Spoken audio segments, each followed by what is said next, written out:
예, 안녕하세요. 김신호 신학박사입니다. 예수님의 주요 사역들에 대해서 이렇게 살펴보겠습니다. 오늘은 특별히 예수님께서 죄를 사하시는 것과 관련된 그 사역을 중심으로 해서 함께 하나님 말씀을 한번 알아보도록 하겠습니다.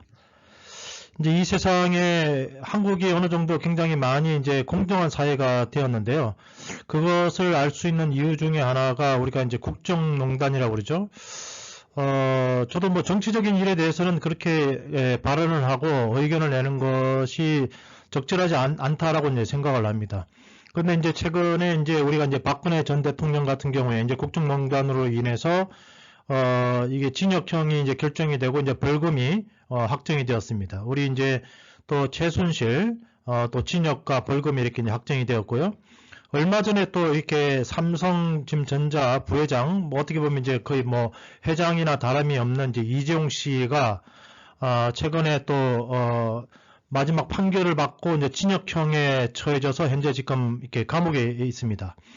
우리가 이제 이런 사건들을 이렇게 볼 때에 죄를 짓게 되면은 반드시 이제 벌을 받는다라는 것이 우리나라가 옛날에 이제 부패했을 때는 이제 이런 일들이 거의 힘세고 높은 위치에 있는 사람들이 아무리 나쁜 짓을 많이 한다 하더라도 벌 받는 경우가 그렇게 많지가 않았는데 최근에 이렇게 들어서 돌아가는 이제 행세를 보면은 이제 한국에서도 이렇게 이제 죄를 지으면은 벌을 받는 그런 사례들, 아무리 대통령이고 아무리 한국에서 최고의 기업인이라고 할지라도 죄를 짓게 되면은 벌을 받는 것에 대해서 이제 지극히 당연히 여기는 그런 사회를 보고 우리가 또 공정한 사회, 정의가 넘치는 사회다라고 이제 이야기를 이렇게 하게 됩니다.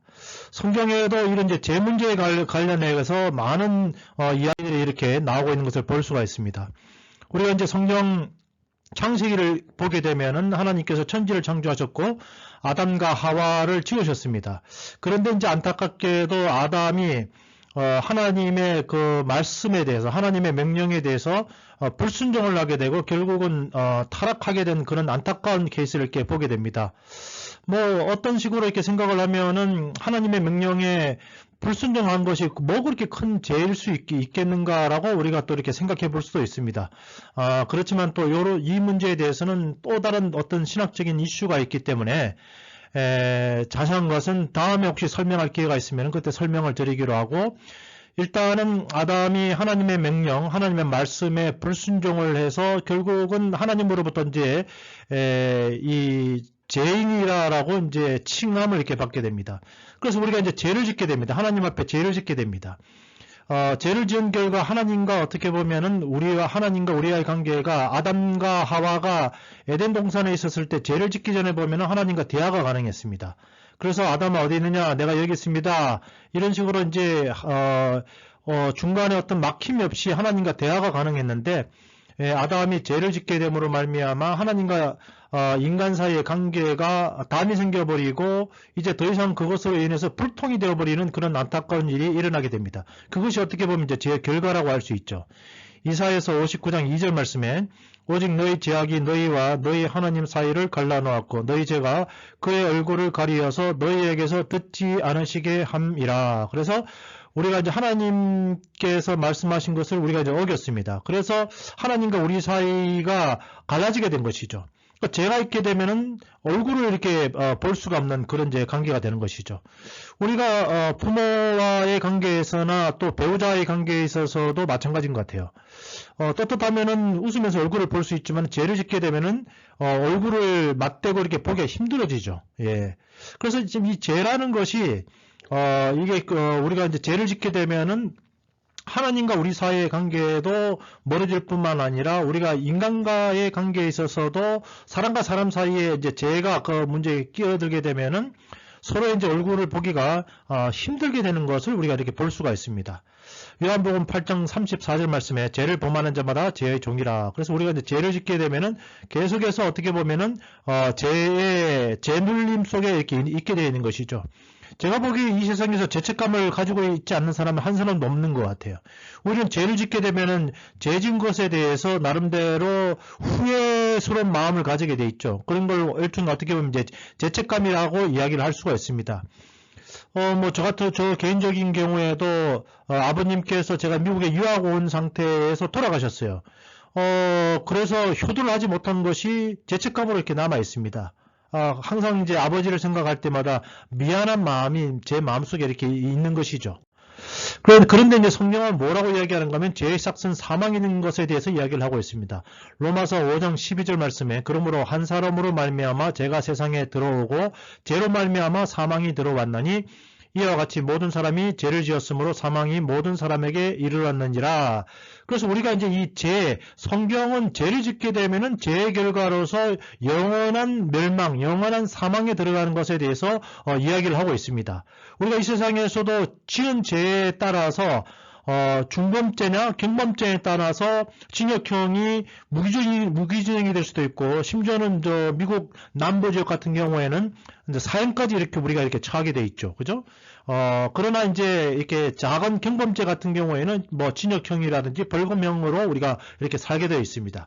그런데 이제 성경은 우리에게 뭐라고 이야기하게 되는가 하면 우리가 죄를 짓게 되면은 죄의 결과 사망을 하게 되어 있다라고 우리에게 이야기를 하게 되어 있습니다. 그래서 로마서에서 계속해서 이런 말씀들이 굉장히 많이 나오는데요. 로마서 6장 16절 말씀에 죄의 종으로 사망에 이르고, 마찬가지로 로마서 6장 23절 말씀에도 죄의 삭은 사망이요. 그래서 죄를 지은 그 대가, 죄에 대한 형벌이 무엇이냐? 영원한 사망이다. 여기서는 이제 단순히 어떻게 보면은 그냥 사망이란 단어로 이렇게 표현을 했지만은 또 다른 어떤 이런 이제 표현으로 보게 되면은 영원한 어떻게 보면 불지옥, 지옥. 요즘 이제 이렇게 교회에서도 요즘 지옥이라는 이야기를 잘 하지 않습니다. 사람들이 그 단어를 들으면은 부담스러워 한다라는 이유로 그런 용어들을 잘 쓰지 않는데요.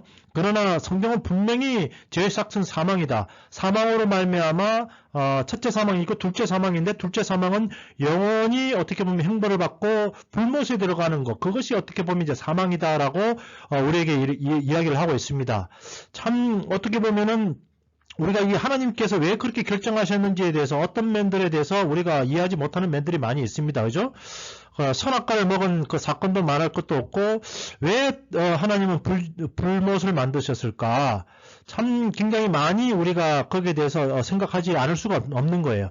그러나 우리가 이 세상을 살아가면서 한 가지 분명한 것은 우리가 아까 국정농단 사태를 통해서도 말씀드린 것처럼 죄를 짓게 되면 형벌을 받게 되어 있는 것이 세상의 이치다. 그래서 이 세상에서 일어나는 모든 일들은 어떻게 보면은 우리가 축복한 이후에 보이지 않는 영적인 세계에서 일어날 일들에 대해서 우리가 이 세상에 일어난 일들은 그림자라고 흔히 이야기를 하고 있거든요.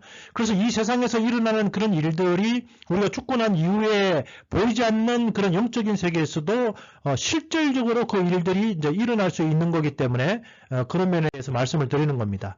그래서 이 하나님께서 그러면은 모든 인간들이 죄를 지었어요. 죄를 짓지 않는 인간은 단 한 명도 없습니다. 털어서 먼지 안 나는 사람이 없다라고 그러죠. 털면은 먼지가 다 나게 돼 있습니다. 아무리 깨끗하게 보이는 사람이라 할지라도 털게 되면은 먼지가 나오게 돼 있고, 그러니까 결국은 모든 사람들이 떳떳하다라고, 나는 하늘을 우러러 한 줌 부끄러움이 없다라고 말할 수 있는 사람들이 없다라는 것이죠. 그래서 그 결과로 인해서 영원한 형벌이 우리에게 기다리고 있고, 그것이 사망이요, 또 다른 말로 한다면 이제 지옥에 가는 것이다라고 말씀을 드렸습니다. 우리는 그 죄에서 노임을 받을 수 있는, 죄에서 어떻게 보면 해방될 수 있는 방법, 죄를 용서받을 수 있는 방법은 전혀 없는 것일까요? 하나님은 하나님의 방법대로 죄를 사하시는데, 죄를 사하시는 방법 중에 하나로서 하나님은 피를 선택을 하셨어요. 참 이 부분도 어떻게 보면은 저로서도 개인적으로 잘 이해가 되지 않는 그런 부분입니다. 그렇지만은 일단은 하나님께서는 이렇게 결정을 하신 거예요. 히브리서 9장 22절 말씀에 율법을 따라 그의 모든 물건이 피로써 정결케 되나니 피 흘림이 없은즉 사함이 없느니라. 그래서 아담과 하와가 이제 죄를 짓게 됩니다. 그 이후로 모든 사람들이 이제 죄인이 된 거예요. 그래서 하나님과 우리 사이가 죄의 담으로 가로막혀 있기 때문에 더 이상 하나님과 대화가 이제 불가능한 그런 이제 시대에 접어들게 된 것이죠. 그래서 구약과 같은 경우, 우리가 구약을 보게 되면은 하나님께서 이제 어떤 법을 만드셨는가 하면은 피만이 죄를 사할 수 있다라고 했기 때문에 엉뚱하게도 이제 어떤 일들이 일어나는가 하면 소나 양들을 잡아서 우리가 여기 이제 잠깐 그림이 나오죠. 그 피를 뽑아가지고 피를 뿌림으로 말미암아 그 피로 말미암아 제삼을 받는다라고 해서 구약에서는 성전을 중심으로 해서 이렇게 양과 소를 잡아서 하나님께 드리는 그런 이제 제사를 이렇게 지내게 됩니다. 그것은 왜 그러냐면은 피 흘림이 있어야지 피로써 정결케 됩니다. 피 흘림이 없으면 제사함이 없는 거예요. 그래서 피 흘림이 있어야 되는 것입니다. 그렇기 때문에 구약에서는 끊임없이 이 소나 양들을 잡아서 그 피를 받아서 피를 뿌림으로 말미암아 나 이제 제사함을 받았다라고 그렇게 여겼다는 것입니다. 그런데 이제 그래서 이제 이 제사장들이 이제 그런 일들을 주로 이제 하게 되는 것이죠. 레위기서 17장 11절 말씀에 육체의 생명은 피에 있음이라. 내가 이 피를 너희에게 주어 단에 뿌려 너희의 생명을 위하여 속죄하게 하였나니 생명이 피에 있으므로 피가 죄를 속하느니라. 그렇게 해서 이 육체의 생명, 우리 인간의 그 몸에서 피를 약 한 3분의 1 정도를 이렇게 되면 이제 죽는다라고 이야기합니다. 그래서 우리가 이제 가끔 가다가 이렇게 사건 사고가 나서 피를 많이 흘리게 되면은 이제 이렇게 정신이 희미해지죠. 거기서 피를 더 흘리게 되면 이제 죽게 되어 있는 것이죠. 그래서 이제 사건 사고가 났을 때 병원에 갔을 경우에 수혈을 받게 되어 있습니다. 그래서 다른 사람의 피를 받아가지고 내 몸에 집어넣지 않으면 내가 죽게 되어 있는 것이죠. 그런데 이제 성경은 또 그런 면에 대해서 육체의 생명은 피에 있다. 그래서 이 피를 단에 뿌려서 피를 짐승의 이제 피죠. 짐승의 피를 뿌려서 속죄, 죄를 어떻게 보면은 사하게 하였다라고 이야기를 하고 있죠. 그래서 생명이 피에 있으므로 피가 죄를 속하느냐, 피가 죄를 사한다라고 이야기를 한 거예요. 그래서 구약에서는 끊임없이 이 짐승들을 잡아서 하나님께 드림으로 말미암아 제사함을 받은 것이죠. 그런데 짐승의 피, 어떻게 짐승하고 사람하고 같을 수가 있겠습니까? 그죠? 짐승을 죽였다고 그래가지고 인간의 죄가 영원히 사해지는 것은 아니라는 것입니다. 히브리서 10장 4절 말씀에 이는 항소와 염소의 피가 능히 죄를 없이 하지 못함이라. 그래서 구약에서는 어떻게 보면은 형식적으로 하나님께서 주신 그런 율법에 의해서 짐승을 잡아서 피를 흘리긴 했지만은 그 피가 죄를 영원히 사하지는 못한 거예요. 그래서 매년마다 죄를 지을 때마다 짐승을 가지고 와가지고 피를 또 뿌리고 또 죄를 짓게 되면은 또 짐승을 잡아서 하나님께 드림으로 그래서 그런 형의를 통해서 제사법을 통해서 제사함을 받은 것으로 구약에서는 그렇게 이제 취급을 했다라는 것이죠. 그러나 짐승의 피가 결국은 결론이 뭐냐면 짐승의 피는 인간의 죄를 사할 수 없다라는 것입니다. 그러면은 하나님께서는 피를 흘려야지 제사함, 속함을 받을 수 있는 방법을 인간에게 제시하셨는데 짐승으로 되지 않는 거예요. 그러면 어떻게 될까요? 사람이 죽으면은 사람이 피를 흘려서 죽으면은 제사함을 받을 수 있을까요? 또 그렇지 못하다는 겁니다. 왜 그러냐면은 죄인이 죄인을 위해서 피를 흘려봤자 죽어봤자 아무런 소용이 없다는 것이죠. 예를 들어서 감옥에 있는 두 죄인이 있다라고 칩시다. 그 두 감옥에 있는 죄인 둘 다 무기징역을 받았습니다. 근데 무기징역을 받았던 한 사람이 피를 흘렸어요. 그래서 내가 네 죄를 사하노라. 말도 되지 않는 것이죠. 죄인이 죄인의 죄를 사할 수 없는 것이죠.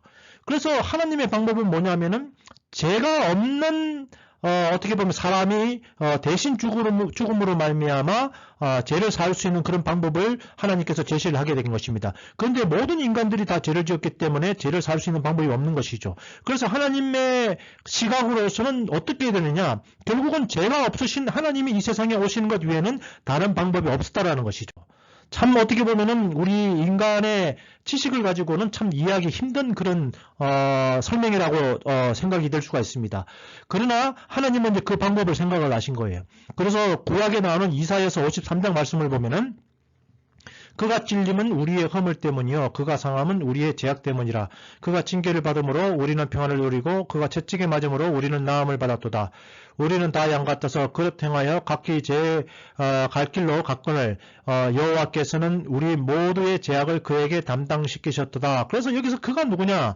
바로 예수님이라는 거예요. 예수님이 이 땅에 오셔서 그가 창에 찔립니다. 그가 막 채찍에 막 막습니다. 그래서 왜 하나님의 아들이 이 땅에 오셔가지고 그렇게 채찍도 많이 맞으시고 또 이 가시 면류관을 쓰셔서 또 찔리기도 하시고 왜 그러셨을까? 이것이 이제 예수님께서 그렇게 되실 것이라는 것에 대해서 이사야라는 대선지자가 오래전에 이제 그것을 예언을 한 거예요. 그래서 언젠가 메시아가 올 텐데 그 메시아가 인간의 죄를 대속하기 위해서 채찍에 맞고 피를 흘리고 죽을 것이다라고 이렇게 이제 구약에서 이제 예언이 되어 있던 것이죠. 왜 그러냐면은 하나님께서 그 방법을 정하신 거예요. 우리 모두 죄악을 그에게 담당시키셨다. 죄 없는 분이 오셔서 피를 흘리셔야지 그 피가 어떻게 보면 우리 죄를 사할 수 있다라는 그런 이제 하나님의 어떻게 보면 정하신 길에 의해서 결국은 이제 이 예수님께서 이 땅에 오십니다. 그래서 우리가 이제 예수님께서 이 땅에 왜 오셨을까? 물론 제가 보기에도 여러 가지 목적들이 있었던 것 같아요. 한 가지의 목적 때문에 오신 건 아닌 것 같습니다. 예수님께서 이 땅에 오신 것은 여러 가지 일들을 함께 어떻게 보면은 감당하시려고 이제 오신 것 같아요. 그 중에 이제 하나가 바로 무엇이냐면은 인간의 죄를 속하기 위해서. 우리가 아까 이제 그 사진을 하나 봤었죠. 양이 이렇게 묶여가지고 피를 흘리고 거기 이제 하나님께 바쳐진 그 사진을 하나 봤습니다. 근데 이제 예수님께서 이 땅에 무엇으로 오셨는가 하면은 바로 그 구약에서 잡아서 죽였던 그 어린 양과 같은 존재로 예수님께서 이 땅에 오신 거예요. 요한복음 1장 29절 말씀에 이튿날 요한이 예수께서 자기에게 나오심을 보고 이르되 보라 세상 죄를 지고 가는 하나님의 어린 양이로다. 그래서 세례 요한입니다. 세례 요한. 예수님께 세례를 주었던. 그래서 예수님께서 세례를 받기 위해서 요한에게 이렇게 나오셨는데 요한이 갑자기 이제 영안이 열린 거예요. 다른 사람들 눈에는 목수 30살이 된 노총각 예수 뭐 이 정도밖에 몰랐거든요. 그러나 세례 요한이 갑자기 이제 영안이 열립니다. 그러면서 보라 세상 죄를 지고 가는 하나님의 어린 양이다. 그 아까 어린 양을 왜 죽인다고 그랬죠? 피를 흘림으로 말미암아 이스라엘 민족들의 그 죄를 사하기 위해서 죽은 것이죠. 마찬가지로 예수님은 어린 양으로 이 세상에 오신 거예요. 죽기 위해서 오신 겁니다. 요한복음 1장 36절 말씀에도 이튿날 요한이 자기 제자 중 두 사람과 함께 섰다가 예수께서 그니심을 보고 말하되 보라 하나님의 어린 양이로다. 그래서 예수님은 어린 양으로 오신 것이다. 그래서 오셔서 결국은 인간을 대신해서 그분이 죄가 없으시기 때문에 죄 없으신 어린 양으로 오셔서 그분이 결국은 죽으시고 그 피로 말미암아 우리가 속죄함, 우리 죄 사함을 이제 받은 것에 대해서 그런 이제 그 목적으로 예수님께서 어린 양으로 오신 것이죠. 사도행전 8장 32절 말씀에 그가 도살자에게로 가는 양과 같이 끌려갔고 털 깎는 자 앞에 있는 어린 양이 조용함 같이 그의 입을 열지 아니하였도다. 계속해서 많은 성경 구절들이 예수님께서 도살자, 어떻게 보면 죽기 위해서 오는 그런 양으로서 오신 것에 대해서 성경이 우리에게 끊임없이 이제 이런 부분을 이야기를 하고 있는 것이죠. 예수님도 그래서 이런 부분에 대해서 이야기를 하죠. 예수님은 무엇을 위해서 오셨느냐? 죄를 사하기 위해서, 죄를 용서하시기 위해서 이 세상에 오신 것입니다. 마가복음 2장 17절 말씀에 예수님이 직접 이렇게 말씀하십니다. 나는 의인을 부르러 온 것이 아니요 죄인을 부르러 왔노라. 모든 인간이 다 죄인입니다. 그렇기 때문에 예수님은 모든 인간을 위해서 이 세상에 오신 것에 대해서 말씀을 하고 있는 거예요. 마태복음 9장 2절 6절 말씀에 보면은 침상에 누운 중풍병자를 사람들이 데리고 오거늘 예수께서 그들의 믿음을 보시고 중풍병자에게 이르시되 작은 자야 내 죄 사함을 받았느니라. 그러나 인자가 세상에서 죄를 사하는 권능이 있는 줄을 너희로 알게 하려 하노라 하시고 중풍병자에게 말씀하시되 일어나 내 침상을 가지고 집으로 가라 하시니 우리가 잘 알고 있는 중풍병자 사건입니다. 이 중풍병자는 몸을 가눌 수가 없었어요. 자기 스스로 이렇게 걸을 수가 없었습니다. 그래서 성경에 보면은 친구들이 예수님께서 병을 워낙 잘 고치시니까 이 중풍병자를 침상에다 이렇게 메고 몇 사람이 메고 왔어요. 메고 와가지고 예수님이 계신 곳에 들어가려고 했더니 사람이 너무 많아가지고 못 들어가니까 지붕 위로 올라갔습니다. 그래서 지붕을 뜯어가지고 중풍병자를 이렇게 내리시는 거예요. 그래서 예수님께서 그걸 보신 것이죠. 그래서 예수님께서 그들의 믿음, 그 정말 중풍병자 친구들이 대단한 친구들이죠.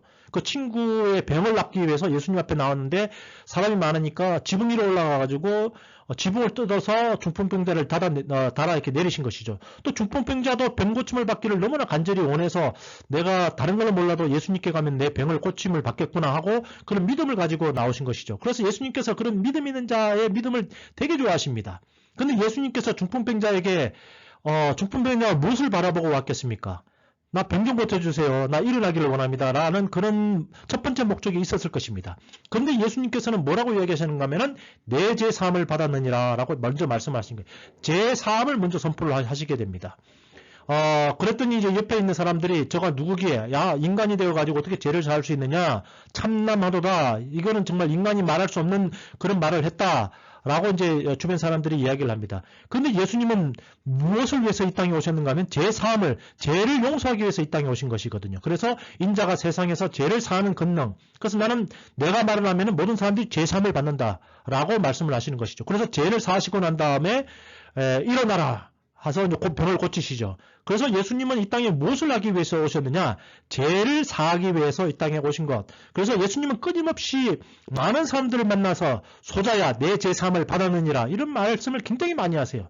죄인들이 그 앞에 나올 때마다 예수님은 계속해서 그들에게 네 죄를 용서받았느니라, 네 죄 사함을 받았느니라 라고 죄를 용서하시는 그런 모습들을 굉장히 많이 이렇게 보이십니다. 그런데 그 죄를 용서할 수 있는 사람이 누가 있을까요? 이 세상의 모든 사람들은 다 죄인이라고 말했습니다. 감옥에 있는 사람들끼리 감옥에 있는 사람한테 죄 용서, 내가 네 죄를 용서한다라고 말할 수 없는 것이죠. 오직 성경 전체를 통해서 모든 사람들이 다 인간이 죄인이라고 말씀을 드렸어요. 그럼 죄를 사할 수 있는 사람은 누구일까요? 바로 죄가 없는 사람이죠. 죄가 없는 사람은 한 사람도 없습니다. 모든 사람들이 다 죄를 짓습니다. 마음으로도 죄를 짓고 눈으로 죄를 짓고 입으로 죄를 짓게 되어 있습니다. 그럼 죄를 짓지 않는 사람은 누가일까요? 그것은 바로 하나님 이외에는 없는 것이죠. 그래서 마가복음 2장 7절 말씀에도 이 사람이 어찌 이렇게 말하는가? 신성모독이로다. 오직 하나님 한 분 외에는 누가 능히 죄를 사하겠느냐. 그러니까 죄를 사한다. 내가 네 죄를 사한다 라고 말할 수 있는 것은 사람이 할 수 없다라는 것입니다. 오직 하나님만이 죄를 사하실 수 있다라는 것이죠. 그래서 예수님은 내 죄 사함을 받았느니라 라는 말씀을 하심으로 말미암아 그가 인간 예수일 뿐만 아니라 그가 바로 하나님이신 예수라는 것을 갖다가 죄 사함을 선포하심으로 말미암아 자신의 정체성을 이렇게 드러내시는 것이죠. 그래서 끊임없이 예수님은 이 땅에 오신 목적을 뭐라고 이야기하는가 하면은 인간의 죄를 용서하기 위해서, 그들을 죄로부터 해방시키기 위해서, 그것을 위해서 이 땅에 오셨다라고 이야기를 하게 됩니다. 마가복음 10장 45절 말씀에 인자에 온 것은 섬김을 받으려 함이 아니라 도리어 섬기려 하고 자기의 목숨을 많은 사람의 대속물로 주려 함이라. 그래서 왜 오셨느냐? 죽기 위해서 오셨다는 거예요. 예수 그리스도의 목숨을 많은 사람들의 죄를 사하기 위해서 대신 죽기 위해서 오셨다라고 성경이 우리에게 그렇게 이야기를 하고 있습니다. 갈라디아서 1장 4절 말씀에서도 그리스도께서 하나님 곧 우리 아버지의 뜻을 따라 이 악한 세대에서 우리를 건지시려고 우리 죄를 대속하기 위하여 자기 몸을 주셨으니, 그래서 예수님께서 왜 십자가에서 돌아가셨느냐? 왜 자기 몸을 주셨느냐?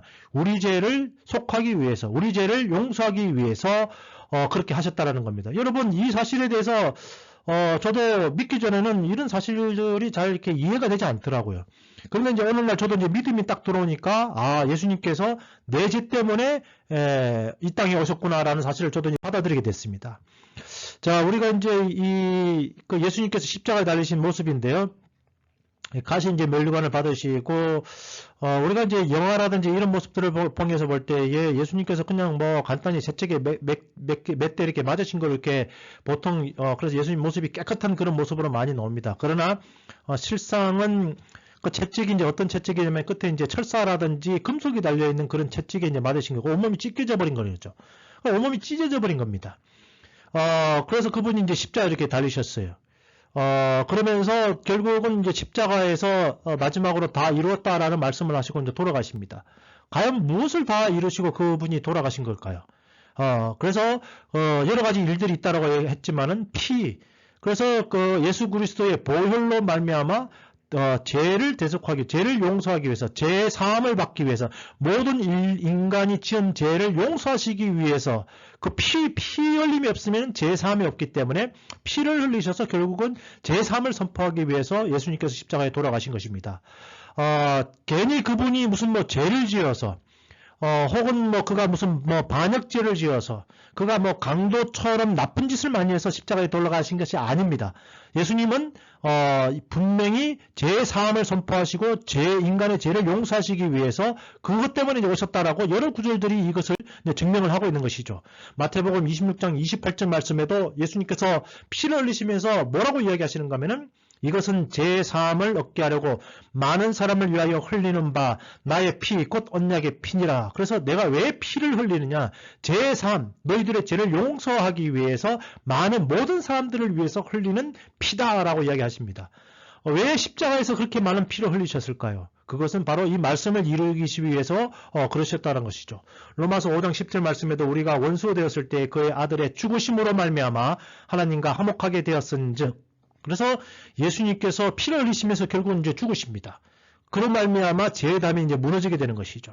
로마서 6장 6절 말씀에도 우리가 알거니와 우리의 옛사람이 예수와 함께 십자가에 못 박힌 것은 죄의 몸이 죽어 다시는 우리가 죄에게 종노릇 하지 아니하려 하매니. 그래서 예수께서 십자가에 왜 못 박혀 죽으셨느냐? 그것은 바로 이제 우리 죄를 용서하심으로 말미암아 우리가 더 이상 죄에 속한 자가 아니, 죄 용서함을 받기 위해서 예수님께서 보혈을 이렇게 흘리신 것에 대해서 끊임없이 이 사건들에 대해서 성경이 우리에게 이야기를 하고 있는 것입니다. 여러분, 예수님께서 이 땅에 왜 오셨다고요?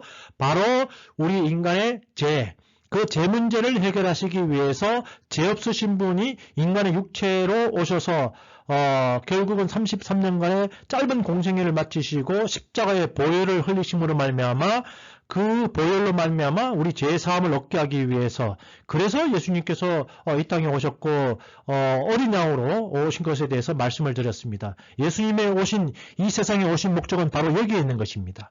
자, 그러하다면 우리 인간이 해야 될 일은 무엇일까요? 그분이 십자가에 피를 흘리심으로 말미암아 인간의 죄 용서함을 선포를 하셨습니다. 그러면 우리 인간은 어떻게 될까요?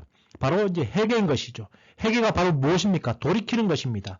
우리의 죄 지은 그런 여러 가지 일들을 하나님께 고백하고 다시는 죄를 짓지 않겠다라고 어떻게 보면은 하나님께 고백하는 것이죠. 하나님은 이 회개, 죄에서 돌이키는 것, 우리 죄를 고백하는 것을 굉장히 이제 기뻐하시는 것을 성경이 우리에게 이야기를 하고 있습니다.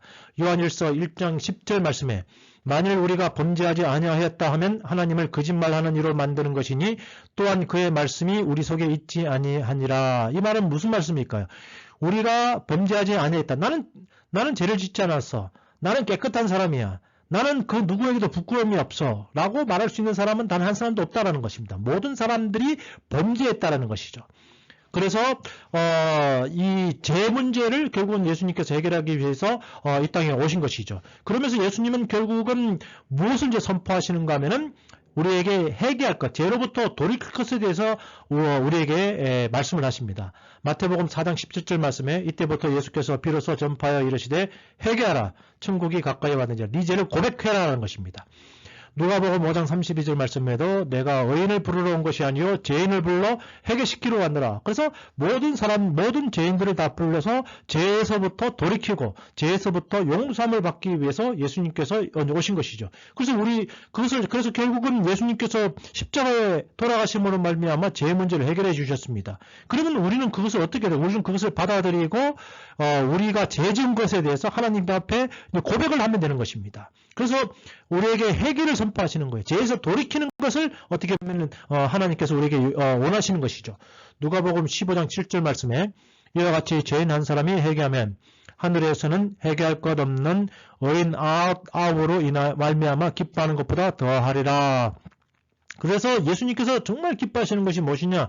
죄인이 하나님 앞에 무릎을 꿇고 하나님 제가 죄를 지었습니다. 이 죄인을 용서해 주십시오라고 말을 하게 되면은 의인 아홉이 있는 것보다 죄인 한 명이 회개하는 것, 돌이키는 것, 그것을 하나님께서 더 기뻐하시는 것에 대해서 이야기를 하게 됩니다. 끊임없이 하나님은 우리가 이제 회개하는 순간에 용서하실 준비가 이미 되어 있으신 그런 분이신 것이죠. 누가복음 15장 10절 말씀에 내가 너에게 이르노니 이와 같이 죄인 한 사람이 회개하면 하나님의 사자들 앞에서 기쁨이 되느니라. 그래서 예수님께서 계속 이제 이런 말씀을 하십니다. 요한일서 1장 9절 말씀에도 만일 우리가 우리 죄를 자백하면 그는 미쁘시고 오히려 오사 우리 죄를 사하시며 우리를 모든 불의에서 깨끗하게 하실 것이요. 그래서 우리가 우리 죄를 자백하는 겁니다. 그래서 우리가 하나님 앞에 무릎을 꿇고 항상 우리가 지은 죄에 대해서 하나님 제가 이런 죄를 지었습니다. 라고 말을 하게 되면은 예수님께서 내 피로 네 죄 사함을 받았느니라 해서 우리 죄를 용서하신다라고 하시고, 그래서 그것을 또 예수님께서 굉장히 이제 기뻐하시는 것이죠. 그래서 우리가 죄를 지은 것이 있다라면은 언제든지 하나님 앞에 나와서 무릎을 꿇고 하나님 제가 이런 죄를 지었습니다. 이 죄를 용서해 주십시오라고 했을 때 하나님은 기쁘게 내가 네 죄를 용서하노라라고 우리에게 이제 선포를 하시는 것이죠. 여러분, 우리가 이제 어릴 때 이제 가끔 이렇게 이제 헬륨가스 가든지 풍선 같은 거를 이렇게 가지고 놀죠. 이렇게 놀이동산이나 이렇게 가게 되면은, 이제 부모님이나, 이제 삼촌들이나 이제 그 풍선을 사주죠. 그럼 우리가 그 풍선을 들고 놀다가 한순간 실수해가지고 풍선을 이렇게 놓게 되면 헬륨 그 풍선이 어떻게 됩니까? 하늘로 올라가 버리죠. 그럼 우리는 그 풍선을 다시 잃어버린 거 가지고 앵하고 울게 됩니다. 마치 그와 같은 겁니다. 우리가 하나님께 우리 죄를 이렇게 회개하게 되면요, 그 풍선이 하늘로 올라가 버리듯이 우리 죄가 하늘로 올라가 버려서 없어져 버리는 겁니다. 그러면서 하나님께서 그 풍선을 받고 굉장히 기뻐하시는 거예요. 우리가 이제, 그런데 이제 이 회개라는 여러 가지 이제 개념 가운데에 우리가 단순히 이제 하나님 앞에 나와서 우리가 제가 잘못했습니다. 제가 죽을 죄를 졌습니다. 했을 때 물론 하나님은 그 죄를 용서하십니다. 그런데 이제 회개에는 조금 더 깊은 의미가 있습니다. 여러분들 혹시, 이 전도연 씨가 나왔던 영화, 밀양이라는 영화를 이제 보셨는지 모르겠어요. 이 영화에 이제 이 전도연의 이제 아들이 있죠. 아들이 있는데, 유치원 아마 이제 운전기사인 것 같아요. 운전기사가 납치를 해서 돈이 많다고 그래가지고 이제 돈을 받아내기 위해서 납치를 하다가, 실수로 이제 그 아이가 죽어버립니다. 그래서 이제 살인을 한 죄로 그 운전기사가 이제 감옥에 잡혀 들어가게 된 거예요. 그래서 감방에 이제 들어가게 됐는데 감옥에서 이 운전기사가 이 교회를 다니게 됩니다. 교회를 다니게 되고 하나님을 믿게 돼요. 그러면서 이제 이 전도연 씨가 찾아왔을 때에 뭐라고 얘기하는가 하면 너는 죄인인데 내 죄를 이 살인한 이 못된 짓을 한 죄를 하나님께 고백을 했다.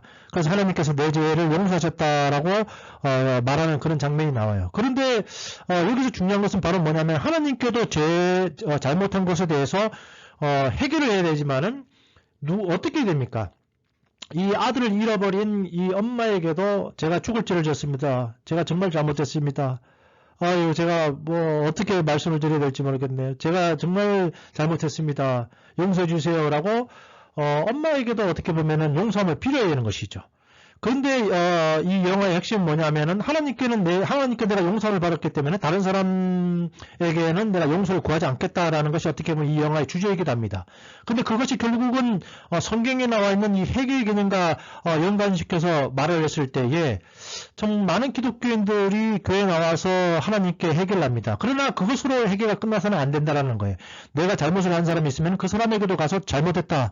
내가 미안하다. 내가 정말 죽을 죄를 졌다라고 말을 해야 된다는 거예요. 그래서 그 사람에게도 용서함을 필요해야 되는 것. 그것이 어떻게 보면 진정한 회개다라고 이야기를 할 수가 있습니다.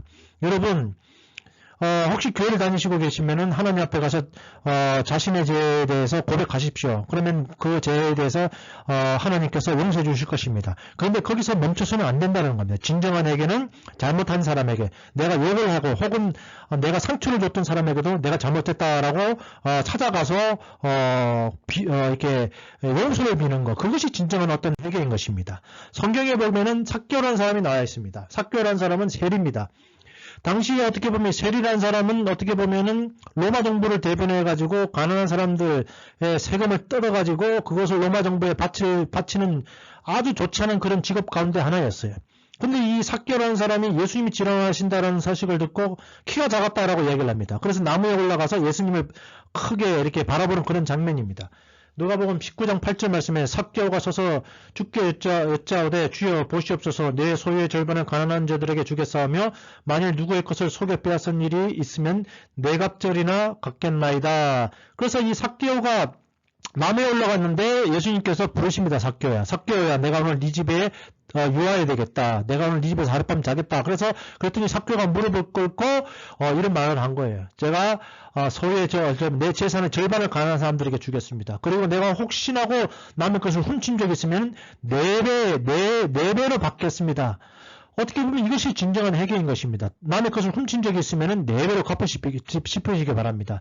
누구에게 욕을 해서 그 사람에게 해를 끼친 적이 있다면 가서 정말 무릎 꿇고 여러분들 용서를 비십시오. 그것이 어떻게 보면 하나님께서 진정으로 원하는 그런 회개인 것입니다.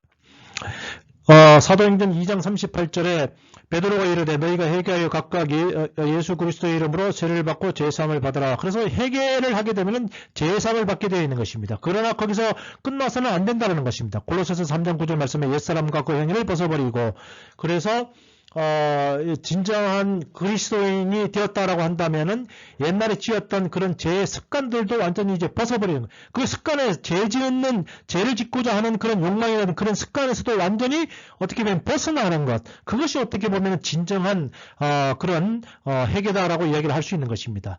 요한계시록 2장 22절 말씀에 볼지어다 내가 그를 침상에 던질 터이요 또 그와 더불어 간음하는 자들도 만일 그의 행위를 회개하지 아니하면 큰 환난 가운데 던지고, 그래서 회개하지 않으면 하나님께서 그 죄값을 묻겠다라고 우리에게 말씀을 하시는 것입니다. 그래서 바람을 핀다든지 남의 것을 훔쳤다든지 그리고 마음속으로 짓는 여러 가지 그 미워하는 죄라든지 그런 모든 것들을 마음속에 지은 죄라든지 형의로 짓는 그런 죄에 대해서 회개하지 않으면 돌이켜야 된다는 것이죠.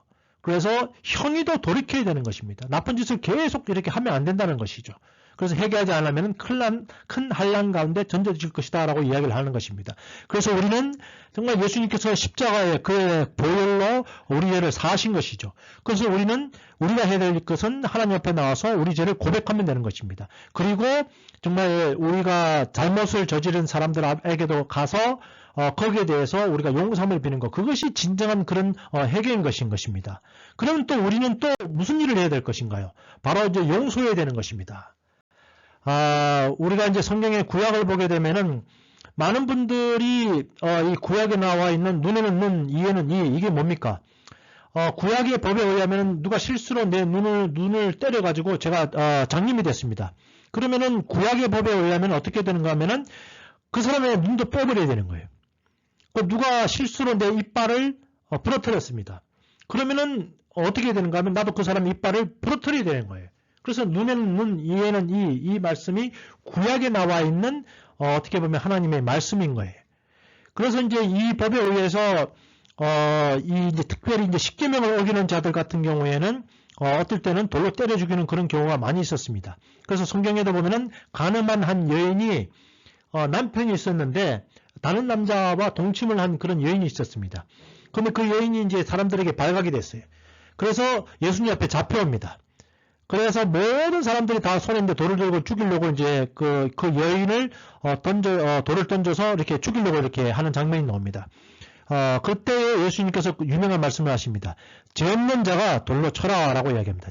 네가 만약에 죄가 없다라면은 돌로 쳐서 이 여인에게 던져라 라고 이야기합니다. 그랬더니 성경에서는 뭐라고 얘기하는가 하면은 할아버지로부터 어린아이까지 다 돌을 내려놓고 다 도망을 가버립니다. 그래서 모든 사람들이 다 죄인인 것이죠. 그래서 예수님은 여기서 결국은 어떤 모습을 보이시는가 하면은 용서하시는 그런 모습을 이렇게 보이게 되는 것입니다. 그래서 눈에는 눈, 이에는 이는 누구의 법이냐면 구약에 나와 있는 모세의 율법입니다. 그렇지만은 예수님의 법은 무엇이냐? 그 죄인마저도 감싸주고 용서하는 것이죠. 예수님께서 우리 죄를 용서하셨습니다. 마찬가지로 우리도 우리에게 죄 지은 자를 우리도 용서할 수 있는 그런 마음의 아량이 있어야 된다는 것입니다. 마가복음 11장 15절 말씀에 서서 기도할 때에 아무에게나 혐의가 있거든 용서하라. 그리하여 하늘에 계신 너희 아버지께서도 너희 허물을 사하여 주시리라 하시니라. 우리는 간혹가다가 이런 말을 하는 교회를 다니면서 이런 말을 하는 사람들이 있습니다. 나는 그 사람 절대로 용서하지 못해. 나는 죽을 때까지 그 사람 정화할 거야 라고 말을 합니다. 그러면 하나님도 동일하게 뭐라고 이야기하시는가 하면 나도 네 죄를 절대로 용서할 수 없어 라고 이야기를 하는 거야. 그런데 우리는 그런 이중적인 모습을 보입니다. 하나님께서는 죽어 마땅할 우리를 위해서 십자가에 달리심으로 말미암아 그 보혈로 우리를 살리셨어요. 우리 죄를 용서하셨습니다. 하나님이 우리 죄를 용서하셨으면 우리도 우리에게 죄진 사람의 죄를 용서해야 되는 겁니다. 거꾸로 말하면 우리가 우리 죄진 사람 우리에게 찾아와가지고 잘못했습니다. 용서해 주세요 라고 하는 그 사람의 죄를 싫어. 나는 절대로 너를 용서할 수 없어 라고 말한다면은 하나님께서도 동시에 우리에게 뭐라고 말씀하시는가 하면 나도 네 죄를 용서할 수 없다라고 이야기하신다는 거예요. 그래서 하늘에 계신 아버지께서 우리의 허물을 사하여 주신 것처럼 다른 사람의 죄를 용서할 수 있어야 된다라고 이야기하는 겁니다. 굉장히 많은 구절을 통해서 예수님께서는 우리에게 용서해야 될 것에 대해서 이야기를 합니다. 누가복음 6장 37절 말씀에 용서하라 그리하면 너희가 용서를 받을 것이요.